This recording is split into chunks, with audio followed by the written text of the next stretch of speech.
L'homme ne vivra pas de pain seulement, mais de toute parole qui sort de la bouche de Dieu. Voici votre moment de méditation quotidienne.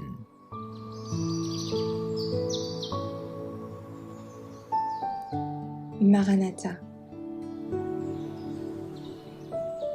Le 11 août, en harmonie avec sa loi. Donne-moi l'intelligence pour que je garde ta loi et que je l'observe de tout mon cœur. Psaume 119, verset 34. Par la nouvelle naissance, le pécheur est mis en harmonie avec Dieu et avec sa loi. Dès que ce changement s'est produit, l'homme est passé de la mort à la vie, du péché à la sainteté, de la transgression et de la révolte à l'obéissance et à la fidélité. Des théories erronées touchant la sanctification jouent un grand rôle dans les mouvements religieux de notre époque.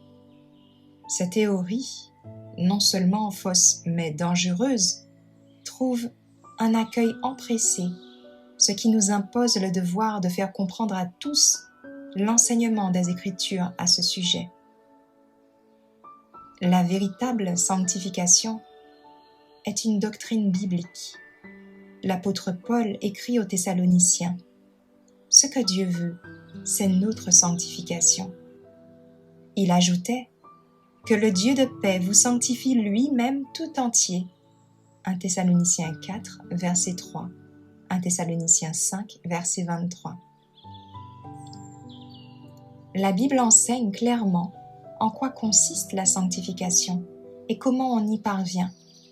Priant en faveur de ses disciples, le Sauveur disait : « Sanctifie-les par ta vérité. Ta parole est la vérité. » Jean 17, verset 17. D'autre part, l'apôtre déclarait qu'on est sanctifié par l'Esprit Saint. Romains 15, verset 16. Jésus fit à ses disciples, touchant la mission du Saint-Esprit, la déclaration suivante : « Quand le Consolateur sera venu, l'Esprit de vérité, il vous conduira dans toute la vérité. » Jean 16, verset 13. Cela concordait avec cette affirmation du psalmiste : « Ta loi est la vérité. » Ce sont donc à la fois l'Esprit et la parole de Dieu qui nous révèlent les grands principes de justice contenus dans sa loi.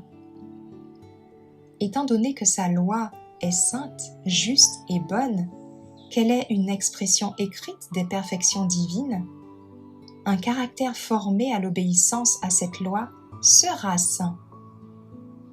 Or, Jésus-Christ a été un exemple parfait de ce caractère. Ses disciples doivent devenir semblables à lui, c'est-à-dire former par la grâce de Dieu des caractères conformes aux principes de sa sainte loi. Telle est la sanctification selon les Écritures. Elle n'est possible que par la foi en Jésus-Christ et par la puissance de l'Esprit habitant dans le cœur.